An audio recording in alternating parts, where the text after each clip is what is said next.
We're live, we're back. And I've got a meaty one today. Hi, my name is Wayne Pelletier. I own the Resident Pixel Company. We rescue small businesses from WordPress with the Credibility Playbook.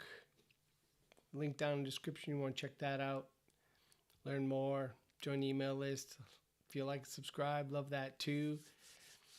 Today I want to chat about whether or not you should be using custom code in Squarespace. And you're like, what? Why wouldn't you use custom code in Squarespace? Actually, there's some pretty good reasons for not using it. And there's definitely a line to be drawn around it. And I think that we might ruffle a few feathers today. So let's party. Look, there are three main challenges. I mean, I think there are probably five, but there are three main challenges. Three main challenges when it comes to the choice, the decision, or making the decision of using custom code in Squarespace. The first one is future-proofing against the system. We have seen where, IDs and selectors inside of the CMS can change. They have changed a few times, even in the last few months, in a few key areas, looking at U forms and a few other things, and product pages. I think there's a few. And if you don't stay on top of that and really note which websites you've put custom code in against which IDs and selectors and tags, you could find yourself in a tough situation where something breaks and you don't know, and then you get an email from somebody one day saying, hey, why is my website broken? And you don't want that email. So make sure you're taking great notes and you have a way of sorting and maybe setting alerts to check in with that thing once in a while. Because if you're not following closely, especially inside of the Circle forum, if you're not following closely any of the threads that talk about system updates, then it can be pretty challenging. And I really don't like being surprised with that email. Like, why is my website broken? So that's the first one. Excuse me. Next, future-proofing yourself. Like I said, take good notes.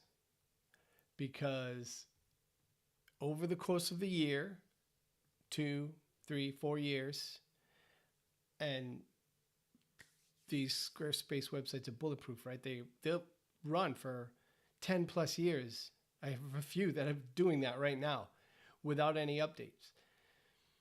But if you use custom code and then you've got to go back, and I know this firsthand, oh, it's painful. Put custom code on a website, you go in 2, 3 years later, and you have to troubleshoot, what the heck did I put in here? What did I code? How's it working? I don't remember. If I didn't take great notes, now I take better notes. But back in the day, I would just pop custom code in there and say, your stuff's done. Have a nice life. And yeah, going back in is a total headache if you haven't taken great notes. So something to think about. Putting notes inside of the CSS or in code injection with comments, the syntax is different, but it's totally doable.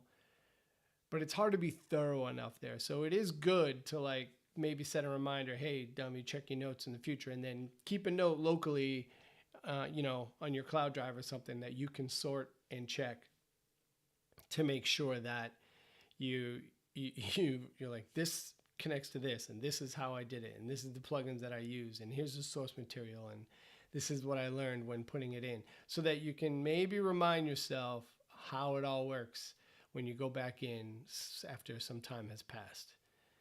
That's a pretty painful one, coming back. Yeah. So it's pretty rare, because the third one is pretty rare, but it does happen that you deliver a website to a client and you've put custom code in there, and then they want to go and update the thing, and they don't know why they're putting in something and it's not behaving the way they expect it to when they're editing a page. So if you put custom code in there, make sure the client is aware, at least. Not that you can keep them forever aware, but you can at least make sure you covered your bases and sent them a note, because it's pretty confounding for someone to go in and make edits to a website and it's not listening, and then be surprised that, oh crap, there's some custom code or custom CSS in there that's managing this thing. And here's the thing about clients. Most of them don't know how to write CSS or JavaScript. So if you put custom code in there and they don't know about it, or even if they do know about it, you've kind of handed them a dead end. They've got to come back to you. And I don't like grappling hook services. If we can avoid them having to confront custom code in a website, that's ideal. So that's why, considering all three of those things, I try to remember the entire point of Squarespace, which is to make CMS usage accessible. Right? The whole point back in the day was that CMSs, whether it was movable type or WordPress or any number of more core system ones that were, PHP or Ruby based or even Expression Engine, they were difficult for clients to update the pages. Now, with Squarespace, they fixed a lot of that. So by custom coding things, we're kind of giving them that same kind of dead end. Not that you can't use custom code. I use custom code on a lot of sites. But what I'm saying is we've got to scrutinize when and where we're using custom code and the extent to which we're doing it. So yes, in general, I try to avoid it. If it's a subtle style or interactivity change, then I will press pretty hard conversationally against it to say, look, I don't know how future-proof this is going to be. I just want to be straight with you. If it is a major interactivity or content thing, like you need a universal plugin or some sort of search or sorting function, you've got a massive amount of content that's being managed by a plugin, and there isn't a way around it, fine. But I do recommend letting a client know, look, there's custom code in there. So when you go to update this, it may not behave the way you expect. Make sure you ping me or someone that is in the know of how to fix these types of things. Because if they fail, you're just going to piss them off. And that's no way to do somebody. So if it's subtle, that's all I'm saying. If it's subtle, see if it can be done without it and see if it's something we can live with. Because sometimes we go into things inspired. Oh, we want it to do this or look like that. And sometimes something as simple as a custom font can break because they put some custom code in there that maybe wasn't just banging on the H1 or the H2, and it was hitting an ID and the ID is gone. So that's a tough one. So the last thing I'll say is a lot of it depends on the brand. Just like the Core Web Vitals rant I went on Monday, it's important to recognize who we're doing this for. If it's a small business, you can usually get away without any custom code. But a bigger business has stricter brand guidelines, more irons in the fire, more chefs in the kitchen, to bang on a terrible analogy.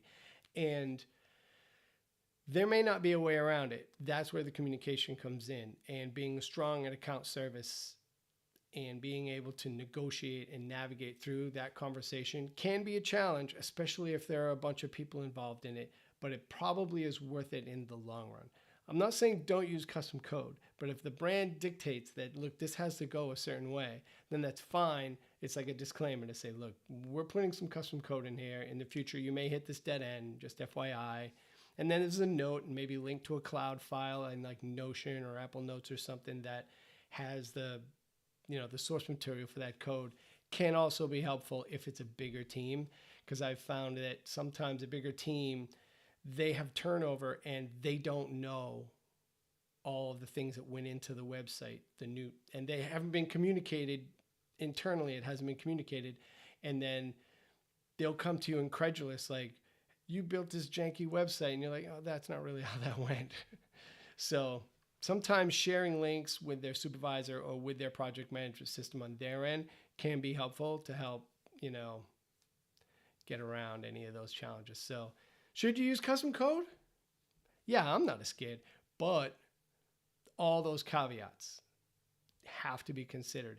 And the thing is you have experience doing this. You know it takes 2 minutes of thought to work through all those, whether or not it's worth fighting. And sometimes it's personal. It might be someone you don't really want to have that conversation with because it's going to be difficult.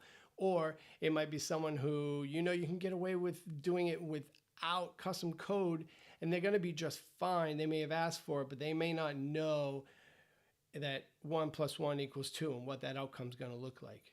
So you can have that conversation after the fact and not have to get in front of it. So that's part of being good at account management is either playing it by ear, getting in front of it, or knowing how to interact with the person that you are communicating with in a way that will be productive and maintain a great relationship. So that's it. I just spent 11 minutes on custom code. Who knew? Who knew that was even possible? I want to go into AI real quick. I am trying to keep these down a little bit shorter, but and if you have questions, you can pop them in the chat. I think I can chat in Ecamm Live, though I'm not entirely sure. I would say, look, there's a trend in AI right now where you ask for, give me 5 holes in my game, or what are the shortcomings, or what are the challenges that my business model is going to face, or what are the 5 things people are going to say in negotiation, or what are they're like asking for critical feedback. And it's funny going back to I think the second episode I did of this back in January, I was like, I'm so irritated with AI blowing smoke up my butt and tell me all my ideas are amazing. And it's so complimentary. It's kind of exhausting to deal with. And it's cool to see this trend. And I've seen it expand, not just from us socially exchanging, like say in Slack or in DMs or in other Facebook groups for designers and stuff, saying, oh, here are some prompts that'll give you some critical feedback that's pretty productive. The Kin app that I use, you can find it in the Mac app on the iPhone app store. It's called Kin, Kin. And I'm really enjoying it as a journaling app.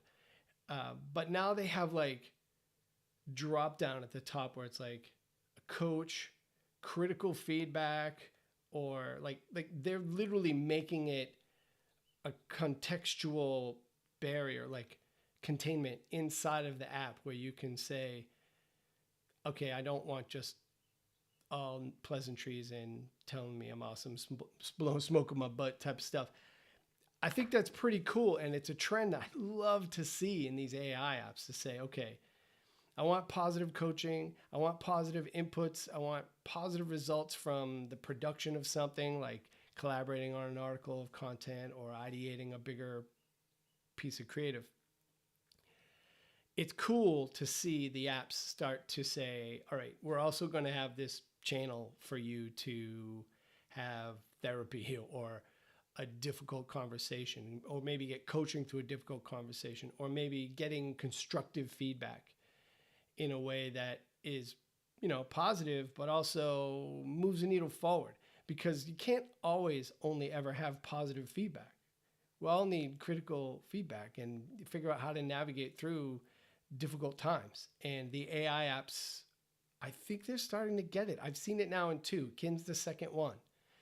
And I think that is pretty awesome. I think it's encouraging. I don't like context switching so intentionally.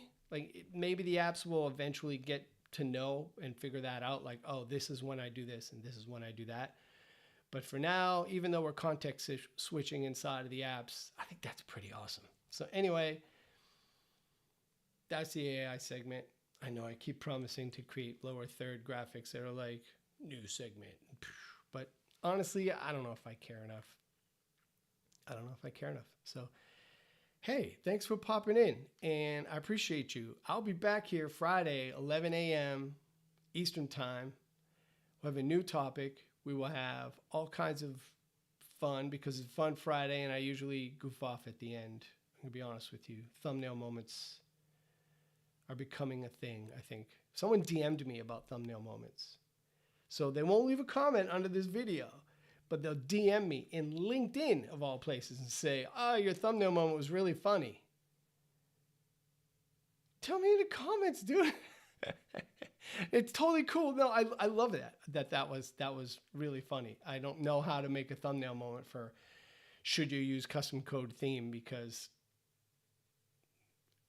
it's kind of abstract. I can't say custom code with my body, so I don't really know. So, and how many times have you seen the inquisitive thumbnail like, so stupid?